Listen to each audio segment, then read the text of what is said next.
Assalamualaikum warahmatullahi wabarakatuh. Pada pertemuan kali ini, saya akan membahas terkait sosial media strategi. Setelah kemarin saya menjelaskan tentang digital marketing, ya, pada pagi hari ini saya akan menjelaskan terkait sosial media strategi. Nah, sebelum kita masuk ke strateginya, tentu kita harus memahami dulu bagaimana struktur bisnis zaman dulu, gitu ya. Struktur bisnis dari 1.0, ya. 1.0 ini dulu itu kalau ini gambarannya ya, strukturnya itu di bisnis Anda. Kemudian ini ada agensi-agensi. Nah, biasanya kita menawarkan atau memarketingkan atau mempromosikan sesuatu itu melalui televisi, di media cetak atau media radio. Nah, ketika di struktur bisnis 2.0 ya, biasanya dulu kita itu sering menggunakan web, kemudian dari web itu diposting ke website, sosial media atau newsletter ya. Nah, sedangkan kalau di masa sekarang itu kita tidak perlu web developer, kita bisa langsung bisnis lalu bikin website, sosial media dan newsletter. Ya, kenapa? Karena kita dengan bikin website itu sudah banyak ya, kita bisa pakai WordPress, Blogspot dan sebagainya. Sosial media tinggal create account, newsletter tinggal bikin mail account dengan mail domain perusahaannya udah jadi seperti itu. Nah, ini merupakan peluang, kesempatan bagi kita semua ya, bahwa semua itu mudah akhirnya pada saat ini ya. Nah, kemudian di sini kita lihat pertumbuhan dari jaringan sosial media.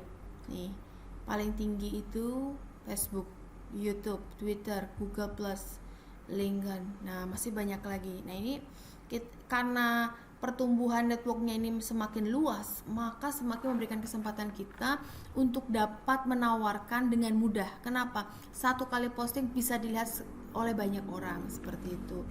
Jadi memiliki kesempatan yang besar. Nah, ini Global Trust in Advertising Survey, ini hasilnya ya, dia meneliti bahwa hasil surveinya itu 92% customer itu percaya word of mouth, rekomendasi dari teman, keluarga, yang lainnya mungkin hanya beberapa persen seperti itu. Jadi dia lebih senang word of mouth. Nah, wadahnya tadi di sosial media itu word of mouth, satu posting lalu share gitu kan, seperti itu. Nah, yang kedua, online customer mereview ya, dia gini, maksudnya begini, ketika kita menggunakan suatu produk ya, biasanya kita review kan, banyak banget ya kalau di YouTube itu ya, review tentang apa gitu kan. Dia lebih seneng sesuatu ya, customer itu kalau mau beli lihat dari reviewnya. Kayak saya misalkan mau beli di Tokopedia, saya ngelihat dulu reviewnya, oh bagus nggak ya, oh ternyata semua reviewnya bagus. Kalau ada yang jelek misalnya, pasti kita nggak akan jadi gitu, seperti itu. Jadi ini review seseorang itu menjadi penting saat ini, seperti itu. Jadi orang membeli ketika ada review baik, seperti itu. Orang membeli karena temannya merekomendasikan, seperti itu. Jadi ini hasil survei dari Global Trust in Advertising. Nah, kemudian ini keuntungan dari sosial media dibandingkan tradisional media. Yang pertama, biayanya. Nah, tentunya biayanya pasti lebih murah ya, karena dia tidak terbatas waktu, tidak perlu ada yang ngejagain dan sebagainya. Ya, kalau kita biaya misalkan kita di TV, oh mahal sekali, seperti itu. Kemudian intimasi, adanya fun, craft, jadi ada personal interaction dengan bisnis Anda atau brand, yang sangat mungkin ya saat ini ya, karena kita misalkan bikin akun Instagram gitu, fansnya langsung banyak ya, seperti followers. Dan targetingnya juga akan semakin mudah, dan juga kita memiliki target yang luas ya porsinya. Kemudian nimbleness ya, sosial media promosi ini mengizinkan kamu untuk merespon banyak kesempatan ya ke pasar secara instan, secara cepat. Jadi kita sosial media ini tidak harus apa ya namanya, persiapan yang lama gitu ya, harus production apa dan sebagainya. Nah, ini lebih mudah sekali. Anda tinggal buat konten, didesain, posting, selesai gitu. Measurement. Nah, ini sosial media memiliki beberapa jenis tool yang yang memudahkan kita mengukur seberapa interaksinya. Yang kemarin saya jelaskan, ada like-nya berapa, komennya berapa. Nah, itu measurement. Engagement-nya kelihatan seperti itu. Potensial growth, jadi ada potensial pertumbuhannya tidak dapat diprediksi. Kenapa?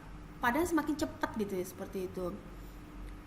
Apalagi yang viral-viral seperti itu. Nah, kemudian participation. Nah, sosial media mengizinkan business to customer to customer, dan interaction to take place where traditional media doesn't. Jadi gini, kalau sosial media itu bisa dari customer langsung, kayak kita beli di official gitu kan ya, bisa langsung kan, jadi customer, business to customer, atau customer dari customer. Dan juga yang ini biasanya tidak bisa dilakukan oleh bisnis tradisional, seperti mereka harus punya toko, dan toko harus sering ngirim gitu, harus sering datang seperti itu. Kemudian proximity, sosial media allow communication and interaction anywhere in the world. Nah, ini lebih mudah banget, dia memudahkan komunikasi seperti itu. Seperti saya kalau mau beli baju, mudah, tinggal buka Zalora, thread, masukin ke keranjang, check out, selesai, seperti itu. Nah, jadi itu. Nah, ketika kita mau melakukan promosi, tentunya ada sesuatu yang harus kita pahami. Ini adalah lingkaran-lingkaran yang dimana konten itu ada di mana, taktik ada di mana, dan interaksinya di mana, seperti itu. Kita lihat, kita kalau mau buat konten itu bisa di website, bisa ke mailing list, ke blog, YouTube, dan SoundCloud misalkan. Nah, kemudian ini bisa kita taktikkan ini menjadi sebuah branding ya. Taktik ini ya, taktik itu untuk nge-branding. Tapi di mana di sini kita juga bisa membuat interaksi supaya konten kita tersebar, maka dia ada interaksi. Kemana interaksinya? Ke Facebook, Twitter, Google Plus, Pinterest, bookmarking. Nah, ini adalah taktik brandingnya, strategi pengukurannya seperti apa. Nah, promosi itu ada di tengah-tengah ini. Jadi, ketika kita mau mempromosikan sesuatu, ini yang paling efektif strateginya itu di sini. Ada kontennya, interaksi, dan strateginya, seperti itu. Nah, ini center of your online strategi ya. Kalian bikin nih YouTube dari website itu, dilingkan ke YouTube, ke web dari website Anda itu selalu ngelink ke YouTube, blognya, other network, newsletter, Facebook. Jadi kita selalu menempelkan alamat website kita dimanapun ketika kita posting, entah itu di YouTube, di blog, di jaringan yang lainnya lah, Facebook dan sebagainya, seperti itu. Nah, ini ya langkah-langkah ketika kita akan supaya kita sukses online, untuk strategi online-nya itu seperti apa. Yang pertama, nah, make your website your main online focal point. Jadi buat website itu menjadi poin utama dari bisnis Anda. Nah, kemudian create account on the big four social media. Yang pertama, Facebook, Twitter, YouTube, Google Plus, misalnya Instagram gitu misalkan. Nah, use social media broadcast apps for all your update. Jadi ketika Anda punya update nih, Anda di website Anda update, maka Anda juga update di sosial media Anda. Nah, kemudian develop your social media site so they all fit viewers into your mindset. Nah, jadi bangun sosial media Anda itu, arahkan viewer untuk masuk kepada set utama Anda, seperti itu. Be sure that email list subscription for all site go to same master list. Nah, kenapa sekarang kita kalau belanja tuh ditanya, udah punya akun belum Bu? Udah punya member belum Bu? Nah, mereka pasti ngolek apa? Email, ngolek nomor telepon, supaya dia mereka kalau nomor WhatsApp dia buat broadcast WhatsApp. Kalau dia email, dia akan mengirimi newsletter hampir setiap minggu tuh. Saya sering banget dapat tuh newsletter dari Pamelo ya, kemudian dari Zalora, sering banget seperti itu. Get third party help when you get to the point where you are. Nah, ini ada perlu adanya maintenance, intinya seperti itu. Nah, kemudian yang selanjutnya Oh, ini aja. Jadi ada apa namanya? Ini adalah langkah-langkahnya ya. Jadi pertama Anda membuat website, lalu membuat account ya di big 4 sosial media network ya, Facebook, Twitter, YouTube, Google Plus, atau Instagram, lalu broadcast update terus di sosial medianya, lalu linkkan semuanya itu ke dalam website Anda. Kemudian Anda lakukan email ya, subscribe. Biasanya kita memperkenalkan ada kayak apa itu namanya, diskon misalkan. Nah, itu bisa dibuat untuk mengirimkan menjadi di mailing list member kita seperti itu. Jadi itu mungkin strateginya. Jadi strategi yang paling penting Anda ketahui ada ini ya. Anda harus punya konten buat interaksi. Nah, ini strateginya.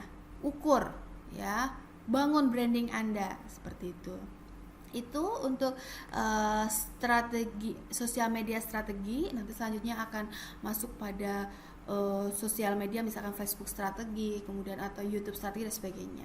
Itu saja mungkin dari saya pada pertemuan kali ini. Semoga ini menjadi wawasan baru untuk kalian dan Anda bisa mengimplementasikan dan Anda menjadi seorang pengusaha yang sukses. Terima kasih.